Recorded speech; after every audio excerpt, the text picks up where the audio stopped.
Well, hello. Today we are doing a pre-trip inspection on the boat, and we found that one of the bunks needed to be replaced.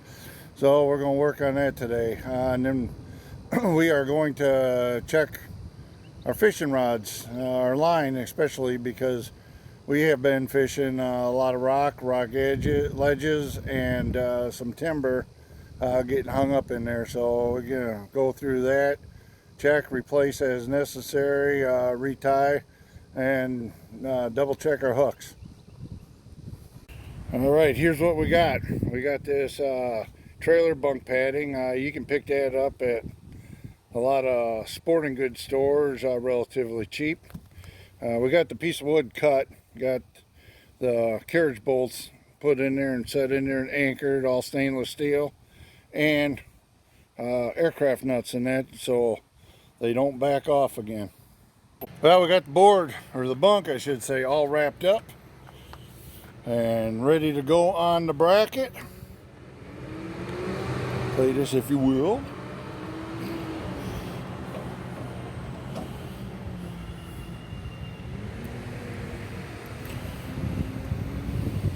Now before we put the carpet on there and that, we countersunk them carriage bolts into the wood, so when we're tightening it in, they're not spinning. At least that's Installed. All right, so I was inspecting my rod and that, which is HT reel and HT rod. I run 50-pound Stren for my leader line, and I got 30-pound Trilene big game for my main line. But as I was running my fingers across it, and then I was finding some bad spots in there where they've been marred up from being in the rocks and in the wood and everything, and up my main line about 2 feet. So so far my knots are looking good, but I'm gonna retie this rod up, probably change it from a Santee Cooper to just run a Carolina rig off of this rod. All right, folks, here's a little space saving idea, and that these little 3-ring zipper binders and that you get for the kids for school. You pick up one of them for like $3.50, and these pencil pouches and that, got these for 50 cents a piece. You put you some tackle in, it's organized.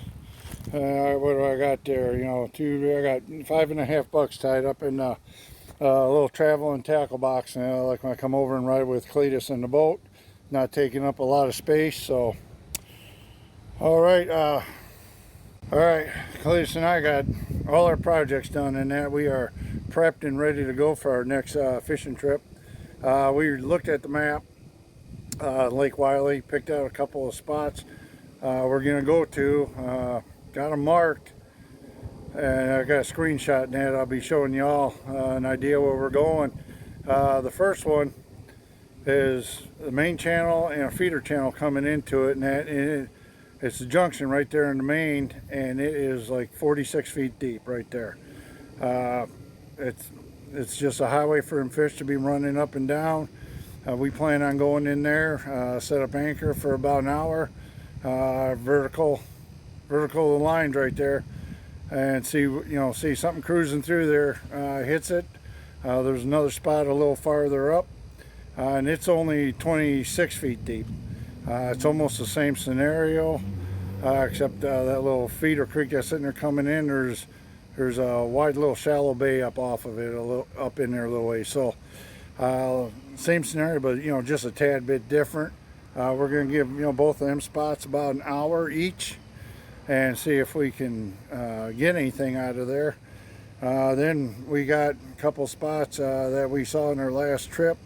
There's wood, so we're gonna go target some flatheads where there's some fallen timber. There's a mussel bed not far from there, and you can find those easy enough on the lake. All you gotta do is look at the shore, and if you got a bunch of mussels that are washed up on the shore and that, you got a mussel bed somewhere near.